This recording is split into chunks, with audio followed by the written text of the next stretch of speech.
What's up everyone, this is Marky2200 and welcome back to my Need for Speed testing series, where today I'll be ranking all the cars in Need for Speed Underground 2, fully upgraded with extreme performance packages from worst to best based on their racing capabilities. I'll be ranking these cars on two totally different racing tracks, the first one being Grouse Grind, which is a technical track that praises cars with great handling and acceleration, while the other one is the Outer Ring speed track, one that should be familiar to many.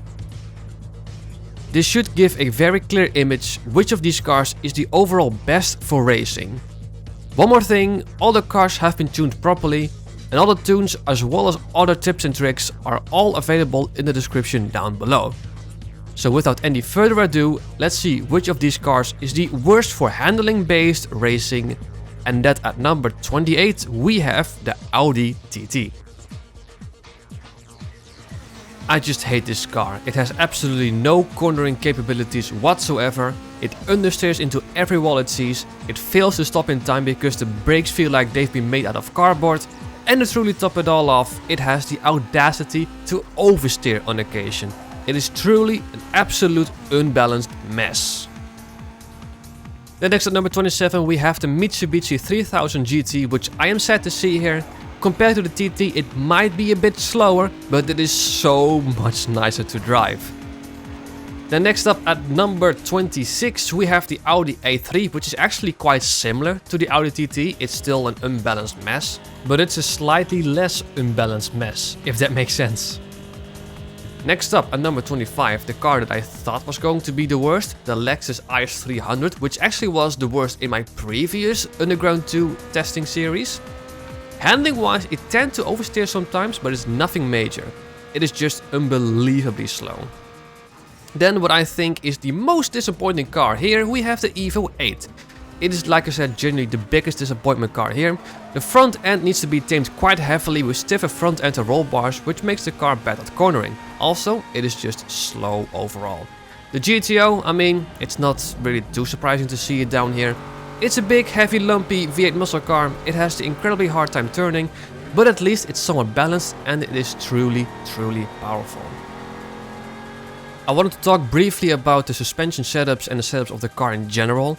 Most of the time the fronts are very low and very soft and the rears are very high and stiff. That is to create a rake. This is how Underground 2 favors the cars the most. This is something that I've tested extensively.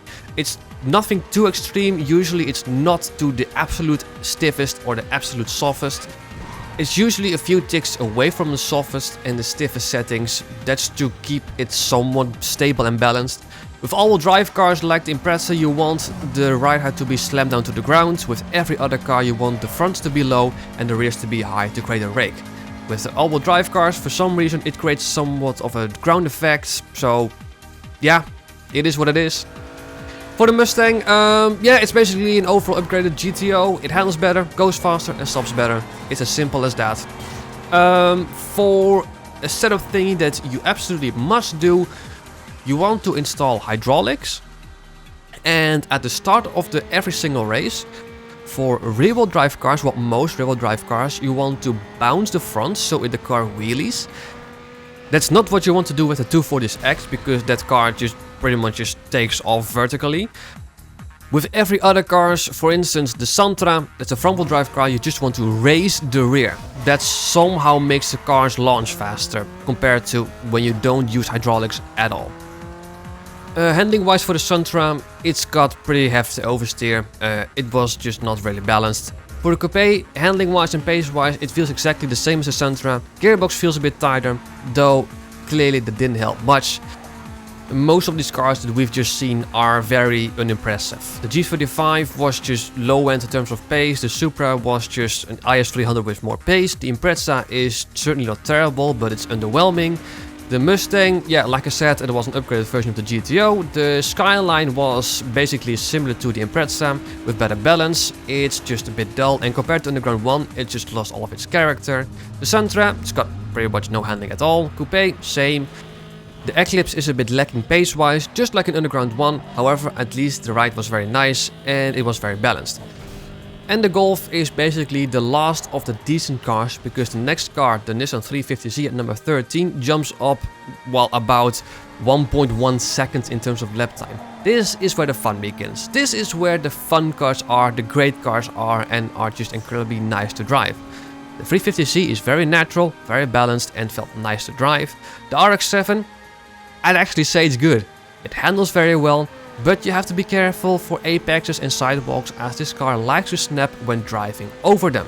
Nothing too major though, it's still a great car, it handles beautifully, and yeah, that's all I have to say about these cars from now on. At number 11 we have the Acura RSX. Good overall, main gripe is slight lack of grip. The rears has a high tendency to slide, so you find yourself sliding and correcting here and there, but once again it's nothing major. Moving on to the top 10, this is where the starter cars start to appear. Yes, the starter cars are just that good. Starting with the Peugeot 206, it lacks overall pace here and there, but it's a very stable, sensible and safe choice. It is genuinely a good car compared to the rest of the cars. Compared to the other starter cars, it's the worst, unfortunately. Then at number 9 we have the Ford Focus, which is somewhat of a redemption compared to the starter cars where it was the worst. Here it is in the top 10 for all the cars. It has good pace, but it handles a bit clumsy. One thing I have to say though, customization wise, body kit wise, I do apologize the way some of these cars look. But you just have to use a body kit or spoilers to maximize the downforce. I'm also using a vinyl mod that, allows me to import vinyls from different Need for Speeds, Fast and Furious or whatever. I'll leave a link to the mod in the description down below. I have to stress out, it doesn't affect the handling or performance or whatever, it just adds vinyls. The RX-8 that we've just seen is an absolute gem to drive, and the Honda Civic, it is difficult to describe this car. A handful is probably the best way to sum it up. One good thing though is that the long 5th gear has just been thrown away. I do want to stress out that I haven't tuned the gearbox in any way, shape or form. It's just the natural way of how these gearboxes are. Then number 6 we have the 240SX, which handles odds. I mean, it feels like it constantly wants to oversteer into the wall and kill you. But at the same time, if you tame it and master it, my god, it becomes such a fun car to drive and is actually one of my favorite cars in the game to actually race. Then a very pleasant surprise at number 5 we have the Toyota Celica. Just genuinely in shock and speechless how this car performs and handles. It also has a very good sense of speed and a near perfect gearbox for these sort of tracks. I do have to say though, handling wise it is somewhat similar like the 240SX, it slides here and there, but it's nothing major compared to the 240SX. It's just an absolute gem to drive. Then number 4 we have the Mazda MX-5, which unlike the Street Performance package, handles great and doesn't lose a lot of speed during cornering. It handles great, has decent speed, amazing brakes, does like to oversteer here and there, but for sure it feels a lot more competitive compared to the street there. It's just an absolute gem to drive. And the top 3 are nothing surprising, to be honest. It's the exact same order as in the starter cars, with the 106 at number 3, the Corsa at number 2 and the Corolla at number 1. The 106 is an amazing agile car, very fun to drive, and it actually somewhat feels like a go-kart, though it's not very fast. At number 2 we have the Corsa, which very simply is super stable, super fast, super agile, and while it's somewhat fast, it just simply cannot touch the Corolla. Because, well, I mean, difference between lap time. The Corsa did a 1:46.47 and the Toyota Corolla, which, like I said, is at number 1, did a whopping 1:43.32. It is just perfect. Just perfect. It was actually somewhat hard to nail a great lap, as you just don't expect this car to handle this amazingly. I'm going to show you the full lap because I just wanted to show you how this car handles. It just doesn't matter. You can throw it into corners and just left, right, it doesn't matter. You can go extreme with the tuning as well. It just does not care. It just obeys and does whatever you throw at it. Once again, just like with the starter car Street Performance package, you do not want to install any form of differential or 6-speed transmission. Because for some odd reason, putting in a differential limited slip differential or 6-speed transmission, it cuts the power to about 85% from what it originally had. With the 6-speed transmission it gains some of that power back, however the final drive is actually very slow, so I recommend you just do not install any of those upgrades. You do want to install the other, transmission individual upgrades, just avoid the differential, avoid the 6-speed transmission. Install the hydraulics, blanch with the fronts bouncing, and you'll have an absolutely phenomenal car. There's not much more to say about this car, it's just an absolute gem to drive. It is perfect, it is overpowered, I would say. I mean, it's about 2.5–3 seconds better than the next best car, the Corsair, and it shows. It's an absolute joy to drive, an absolute gem, and it's just simply the best for handling-based racing. Up next we have the outer speed test. I'll be going straight into it and I'll be showing the cars a bit quicker than what I've done with the Grouse Grind test, because this test isn't really that interesting. It's mostly just holding down the gas pedal and just cornering here and there. Like, yeah, it basically tests the car's speed and how easy it is to maintain speed. Sure, there's a bit of cornering here and there, and that's why some of the cars with bad handling does show up here. But generally speaking, most of the cars that did bad on the Grouse Grind test also did bad here, with some exceptions here and there. For instance, the Audi TT that is at number 22 is here, and the G2 is down here because, well, it does have a lot of power, there are still corners, and it doesn't handle very well. Also, some of the cars like the Audi TT and the Audi A3, they still suffer from a lot of understeer, so it can't take some of the corners flat out. Yes, this is a speed test, but there are no circuit races or sprint races that just have an arrow straight, mile-long stretch. That's basically safe for the drag test. The 106 is unsurprising to see here because, well, it has no power. It has all the handling in the world, but this is a speed-focused track, a speed-focused test. So yeah, like I said, there's not a lot to say here for this track. The RX-8 is good overall, good handling, it does help, and it has good ascent of speed.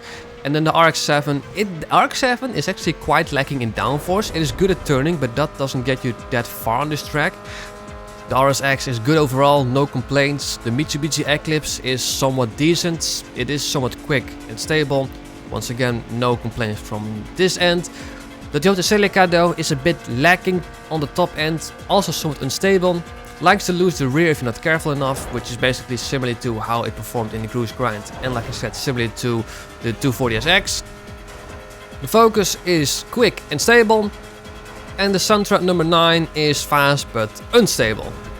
But it's actually quite funny how some of these cars end up, because some of the cars are very unstable, they want to slide around here and there. The Mustang is a prime example though. The Mustang, with some proper tuning, the Mustang doesn't handle that bad, and with its serious power, it's no wonder why it's in the top 10. But some cars are unstable, some cars are stable, and when I say unstable, the cars like to slide under full load, slight lack in rear downforce, even though the downforce for this track is tuned up to the max, because that's simply what you want for racing. Some of the cars still slide here and there. I am actually quite pleased to see the MX-5 in the top 5 here, because it is just incredibly fast, incredibly stable, and for sure an amazing car for speed racing and for regular racing. It just shows that the MX-5 is just a good racing car overall, when equipped with the Extreme Performance package. The 350Z is seriously quick and decently stable. It is very slightly oversteery here and there. It likes to kick the back ends when you're not careful enough, but it is nothing major and is seriously a good car. At number 3 we have the Hyundai Coupe, which is very surprising. It is seriously quick and also very stable, except it doesn't like sudden jumps. It snaps when landing, which is unfortunate. Then at number 2 we have the 240SX, and unlike the Street Performance package, it doesn't top out. This is where the 240SX shines for racing. It is very quick, but also stupidly unstable, so be careful. And at number 1, once again, we have the Toyota Corolla. Again, this is without the use of any differential upgrades. If you do install a differential upgrade, it seriously becomes lacking in power. but without it, it is just insane. Fourth is a tad long, but the power is just immense. Returning from the undercover testing series is the championship, and I've changed the point system slightly compared to when I did the starter cars. Previously, points were awarded based on the finishing position, but now they are awarded based on the lap time compared to the best. As an example, say that car A achieved the worst lap time, which was 10 seconds worse than the car that achieved the best lap time, and car B achieved the lap time 5 seconds worse compared to the best car. That is 50% in that split time, meaning that car B gets 50% of points compared to the best car. This means that out of all the cars, car B could have been 2nd or 6th or 12th or 15th or whatever. The position simply doesn't matter anymore, only the lap time. This way it is much more fair, because I used to have it so that the higher the position, the more point difference there was. But if, let's say, the difference between 2nd and 3rd were only separated by a 10th, that means then that system wouldn't be fair at all. And now with this system, it is, because in the end, we are not racing for position, but for lap times.